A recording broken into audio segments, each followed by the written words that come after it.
Hi, my name's Chloe Gorman, and I'm currently a senior at Sugar Bowl Academy. And next year, I'm planning to go to Scripps College, which is in Claremont, California, and I'm super excited about it. But now that I've kind of just finished the college application process, I thought that I'd talk a little bit about the things I learned during the process and hopefully give some advice to those who are just now starting the college application process. So the first thing that I wanted to talk about is testing, which is kind of the dreaded topic, but it's definitely important, and I think that I learned a lot from doing a lot of testing and experimenting with that. And so I have a few pieces of advice about testing. The first is I would recommend taking both the SAT and the ACT at first to see which one you either do better at or just like more before you really start studying for one.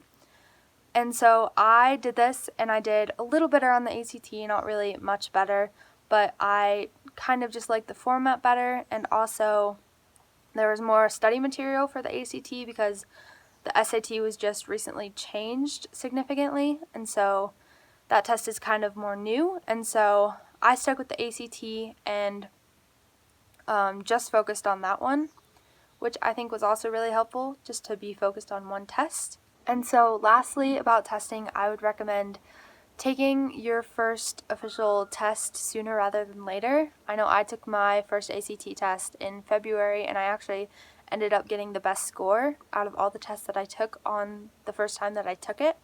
And so it's really important to take advantage of all the test dates if you can, and if you feel that you need to, because you never really know when you're going to have a good or a bad day. Well, on a slightly more fun topic than testing, I want to talk a little bit about making your college list. And so when I made my college list, it was huge and I had a bunch of schools on it, but I had initially ruled out any schools that were in the Midwest. I either wanted to be on the East or West Coast. But then through CAP class, I did some more research about some colleges in the Midwest, and I found a few that I thought could be a good fit for me. And so I decided to apply to them, and I still wasn't too sure about living in the Midwest for the next 4 years, but I thought that I'd give it a try. And so after I was accepted to a few of them and learned more about the ones that I was accepted to, I decided to visit them, and I ended up really loving them, which surprised me. But I was really glad that I had decided to kind of branch out and be open-minded about schools to apply to when I was first making that list, because when I did visit these schools, I found that I loved the people and just the atmosphere there, and so it was crazy that there were these places in this location that I had initially thought that I didn't want to be that were so amazing and could have been such a great fit for me. And so a few of them actually ended up being some of my top choices when I was finally deciding which school to go to. And so even though I didn't end up at any of those places, I would still really encourage everyone who's making their college list just to be super open-minded and try to find schools based on fit rather than location, because you may find a school that is just the best fit for you that happens to be in a location that you didn't otherwise think about. So lastly, I want to talk about doing interviews. I did 3 interviews total, and I was at first so terrified to do an interview. I decided that I didn't want to do one at first, but I ended up doing a few, and I was really glad that I did, because I think that they really helped me with getting accepted to the places that I was accepted to. And so even if you think you're going to be too awkward in an interview, or just doing an interview scares you, I can promise you that it's not as scary as it seems. All the interviewers that I talked with were super nice and really engaging, and it didn't really feel like an interrogation or anything. It was just more of a conversation.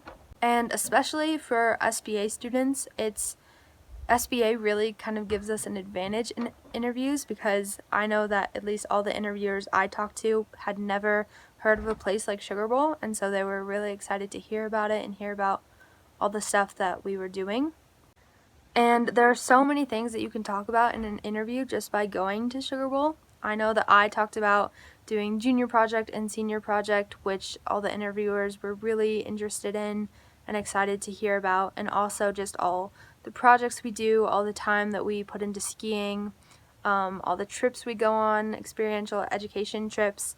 They're all super interesting and easy things to talk about. And so you definitely won't be looking for something to talk about yourself, because the interviewers will be just so excited to hear about SBA itself beyond all the other things that you're doing. So would definitely encourage everybody to do an interview, or a few if they can. They're super easy to do too. You don't even have to do them in person. I know I did most of mine over Skype, which was really easy, but would definitely recommend doing them even if they feel scary at first. So hopefully this was all helpful. I hope you gained something out of it, and good luck to everyone who's starting the college application process.